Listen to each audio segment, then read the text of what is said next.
And welcome back, guys, to another recap. I'm playing in the Austrian Team Chess Championship. Today was the first game of the season, and I play, as for already many years, for my home club, SK Otterkring, on the second board of our team. The first board is Valentin Dragnev, who I also share the national team with, and we've played in this team for already a very long time.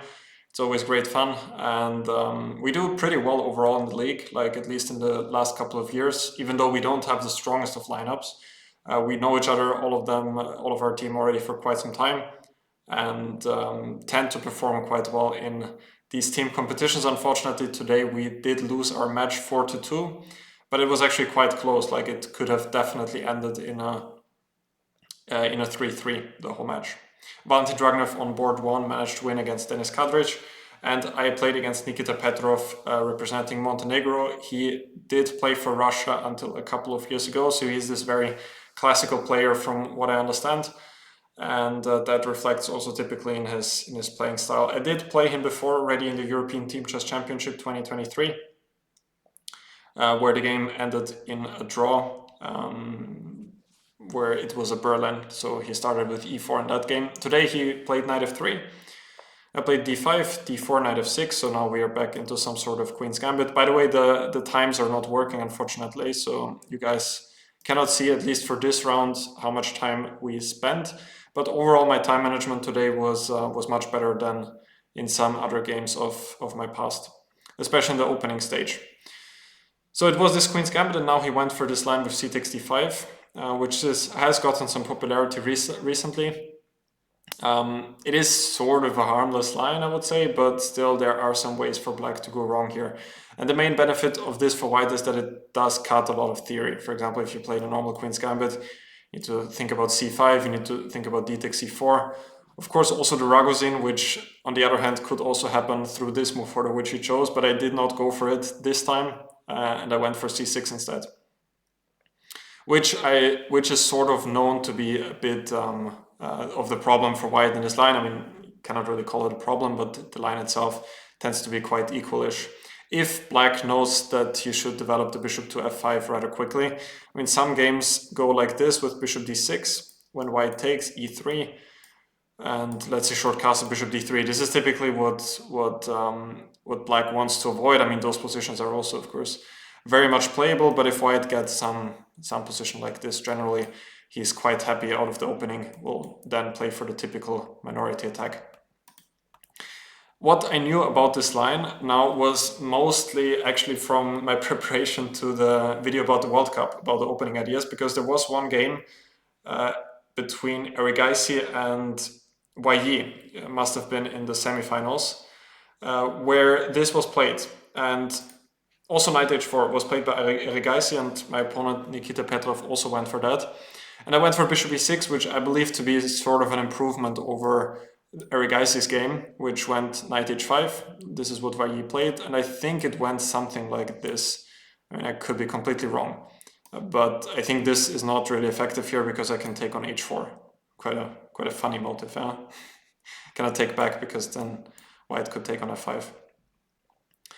And I think what they had in their game was something along those lines, which also the computer was saying is equal, but Erigaisi then managed to get a winning position at some point. So this was only the thing I could remember from that, and this position didn't feel so easy to play for black, in my opinion, with the opposite color bishops. But as in preparation for my best opening idea videos, I then also looked for improvements for black, and I looked at bishop e6, and therefore it actually did not make the list into the video, because here I did not really find anything that special for white, apart from going back to sort of this main line now after h6, knight f3, and now bishop f5. So white could have also reached this if they just start with e3. Here I would have most likely also went for h6.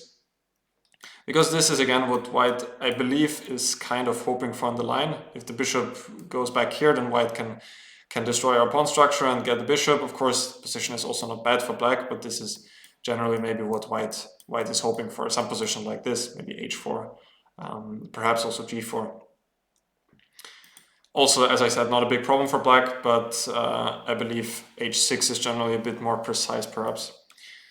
So this is the position we got. I went back bishop f5, otherwise white would get bishop d3, and then he would definitely be a bit better again. So bishop f5, h3, and now knight bd7, and he surprised me a bit with this g4. I thought that white is mostly going for bishop d3 in this line, and then I thought if maybe I mixed something up, but it's just okay for black too here.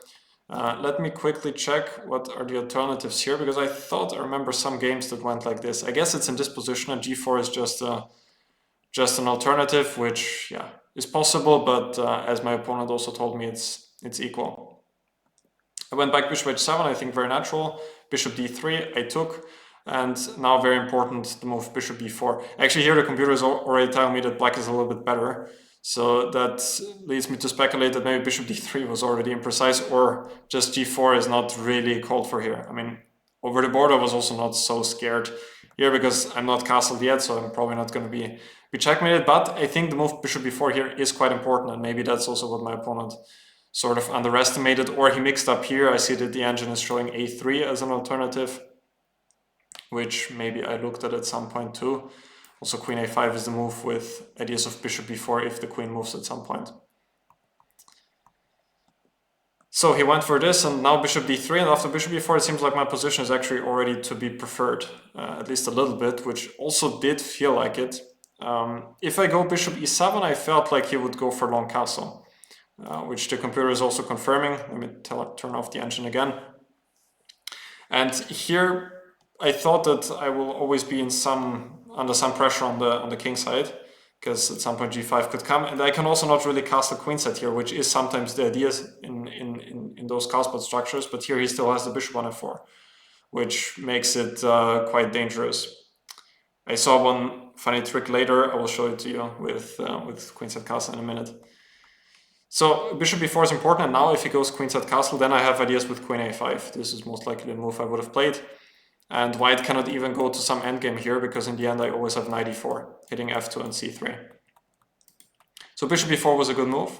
He went short castle, and now that he committed to castling short, now all of this doesn't really make a lot of sense with g4, it's just a little bit of a weakness. I played queen e7, which I believe was another good move, because if I cast a short, I thought that maybe he would even go for g5, maybe it doesn't work. But queen e7 did also ask some questions to him, because maybe I'm actually not castling kingside just yet, but maybe I want to play g5 and h5 to attack on the kingside, maybe knight e4 first. So this was my idea of starting with queen e7. I thought I cannot really do all of that just yet. First of all, maybe bishop e5 is an idea, but generally here if the queen gets to f5, it's protecting everything, and I've created this pretty weak square. I thought my attack is not so quick here. So I went queen e7, now he played knight d2, which is probably a sad necessity, otherwise knight e4 would come. Then I have this perfect square for my knight. That's basically the explanation. I don't even know what else white could do. If a3, maybe I would even take. I wasn't so sure in the game, but I thought like if he takes with the queen now I'm actually getting ready to play g5 quite quickly. Like, I don't know, just as an example, queen d3 is probably also not the best move, but now if h5 comes next, queen cannot go to f5, so I thought this is what I'm kind of playing for here. So he went knight d2, short castle. Now I castle short because he's also castled, so I don't really need to worry about my king. a3, bishop d6. Now that I don't have knight e4 as a follow-up, I don't really want to take here, because white does have now this very powerful center and might be able to push f3, e4 when it could turn quite bad for me. So I went back bishop d6, now knight e2. Okay, generally about the position, I have a very pleasant cow spot here from the black side, because g4 is just really not a great move here. Even if the pawn is in g2, I would say the position is equal, but here black is a little bit to be preferred. So knight e2 is what he played, rook fe8. I played this stage of the game fairly quickly, I would say, because all of the moves were just pretty logical. Bishop d6, queen d6, knight g3. So he's trying to get to the f5 square, and I played g6, which I think is an incredibly human move. Let me see what the engine is suggesting instead. Yeah, g6 is probably one of the best. He's also saying that I don't need to play it, which I'm a bit surprised of, because I really did not want to let the knight into f5. So this is what you can see is again computer chess. I mean, I did see the idea that I could go back queen f8 and then kick out the knight with g6 eventually anyway. but this didn't really make a lot of sense to me. So I went g6 just to avoid it. Of course, it is a bit weakening on the king side, you could argue, but not a big problem just yet. Rook a2 e1, and now I played the move rook e7, which does let him equalize sort of on the spot. And my opponent to me suggested after the game that I should just play something like king g7, which does not, maybe it does allow him, but in the game he played e4 now, and now my rook is actually not so perfectly placed on e7 either. So with king g7 that probably wouldn't have worked, and then it's not so clear what white is actually playing for. If he goes for e4 now, I will get a much better version. For example, now, well, f6 is even protected. I don't know what's the best way to make use of that, but queen d5 now works, for example, as well, because in the other position the rook goes on e7 and the king on g8, but maybe queen f4 is quite simple here too, because if knight f6 now, if the rook is not on e7 and the king not on g8, I can actually take back with the knight because I'm not in check. So I'm not sure what he would do after king g7. In the game he told me that he would just play sort of passively. I mean, white is also not in such a huge trouble, I would say, but I think he should probably carefully wait around, because it's not so clear what else he can do. If he plays f3, then also e3 would be weak, and maybe I could even punch back with c5 at the right occasion.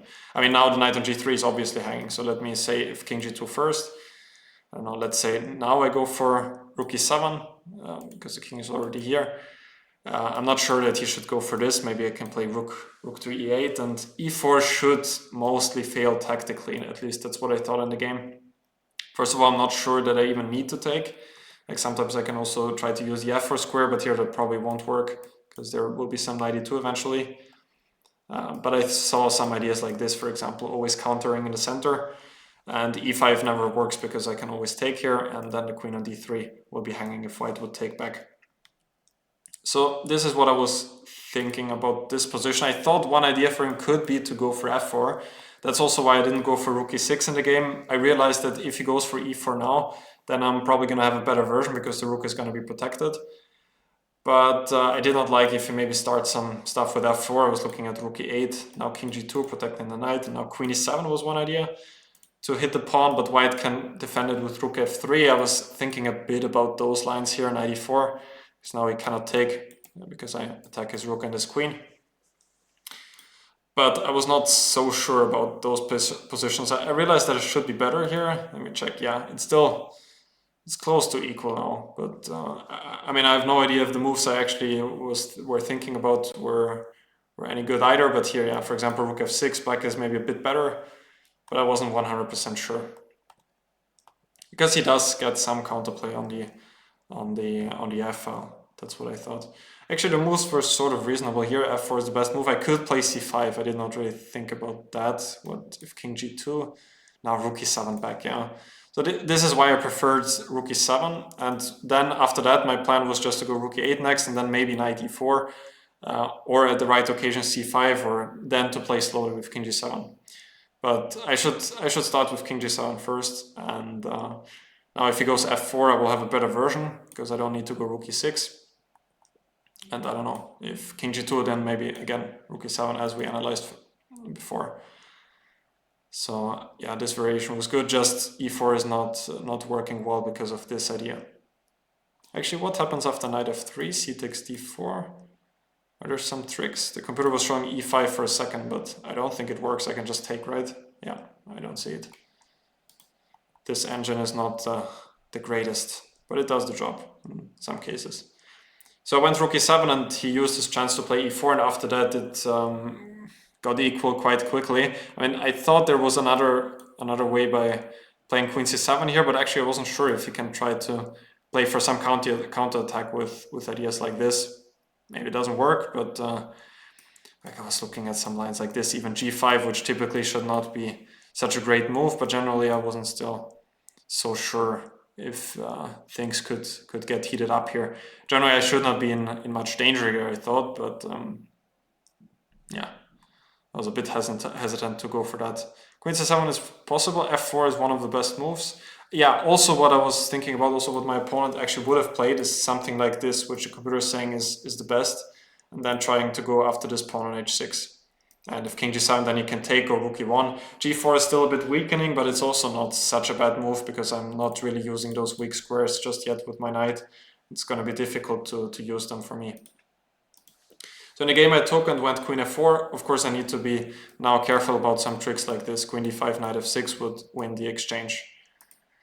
I went queen f4. Now queen e3 was a good move in the game. I was actually mostly thinking about the move rook to e3, which the computer is also showing that it's possible. And I still wasn't 100% sure what I would have played. I mean, I generally saw ideas like this, now rook e1. And now even I was thinking about knight f6, which does allow him to go for this endgame, which should be an easy draw for him. The isolated pawn will not really matter in the queen endgame.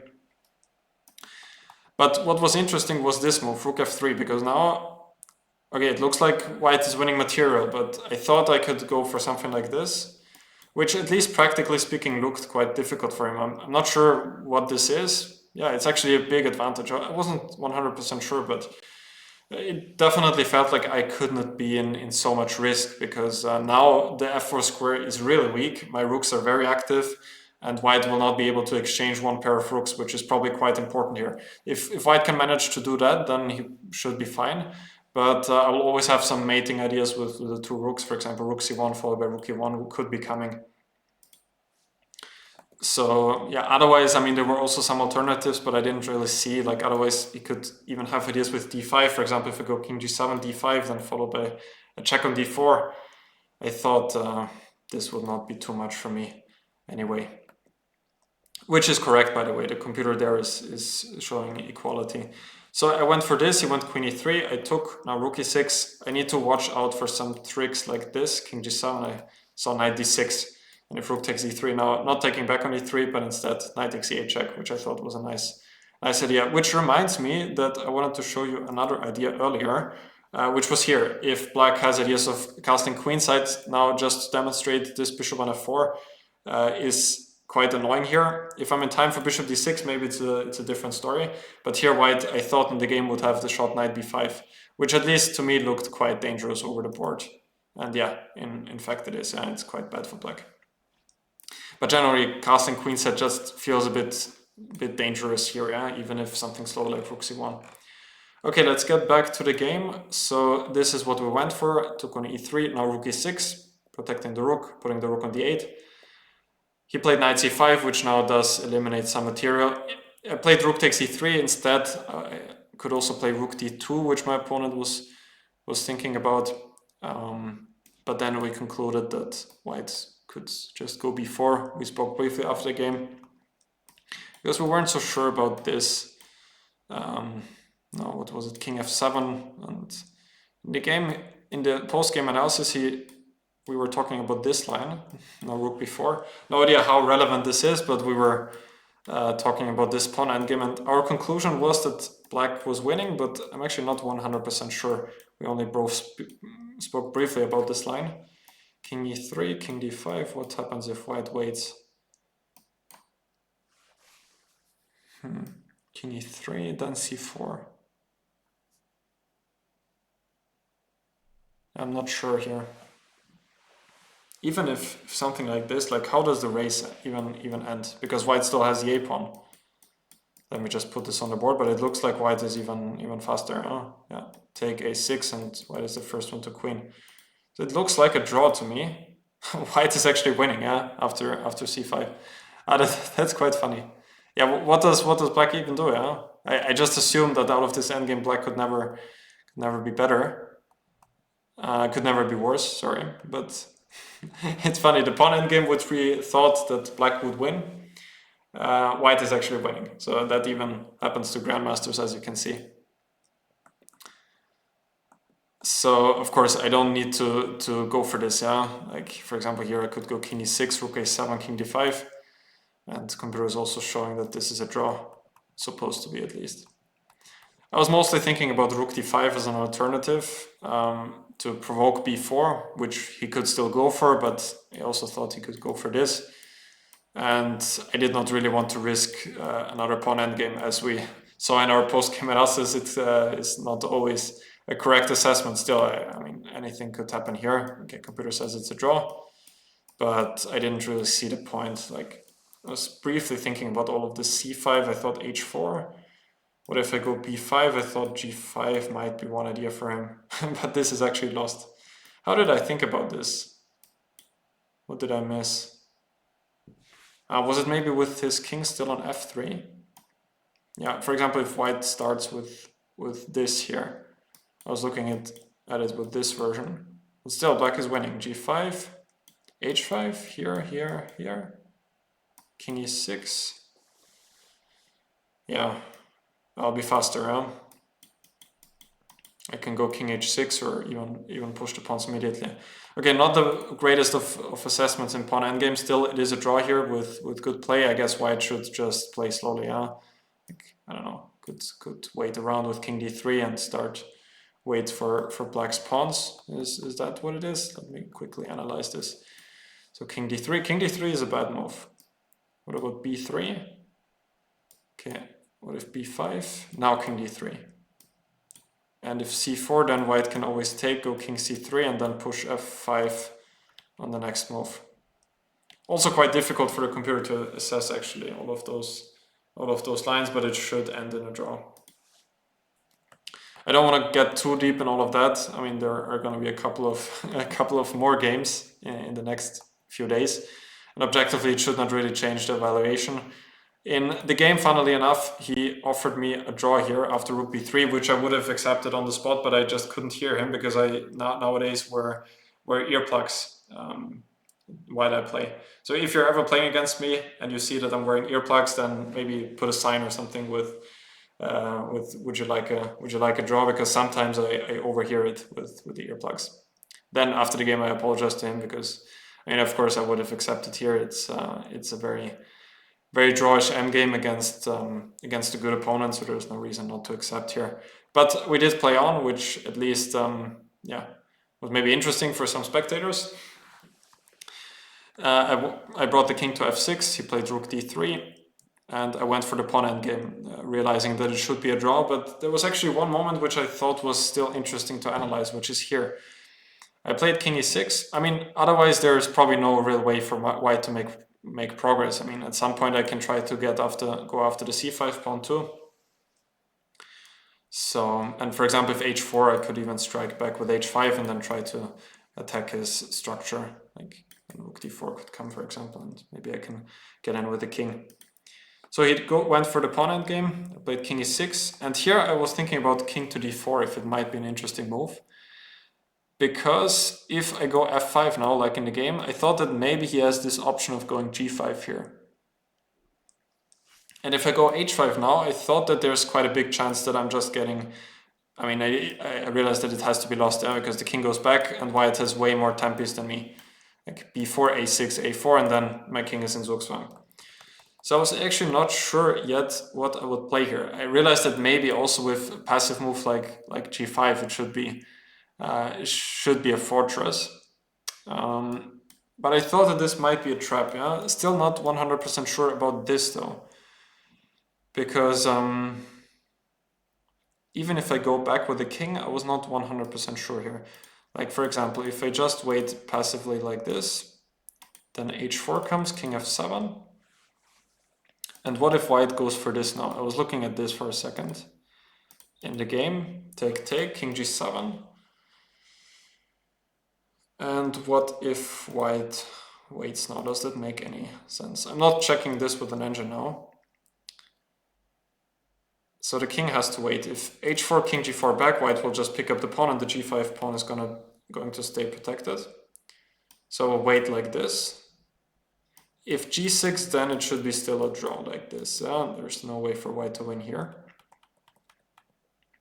So it's also not clear how white actually makes any progress. I mean, you can try a6 and then b5. I can just stop it with a6, I guess. And yeah, this should be a draw. This is my assessment now. Let's see if it is correct. Yes, it is. So even this is a draw. I just need to take on g5, yeah, which otherwise this would be lost down. But even I thought, like, I was not so sure. Well, g5 could be risky because of king e4. Like this structure, I felt like has to be a draw. because I go back and, well, let's just say I go f6 at some point, and I thought that this should be a fortress, because white can push a4 and b5. Why did I go with the king to a5 might be a good question to answer, because if, well, you could also start with b5 perhaps, but if you start with a4, then black just makes a fortress with a6, and if b5, a5. This is a sort of well-known motive in those endgames.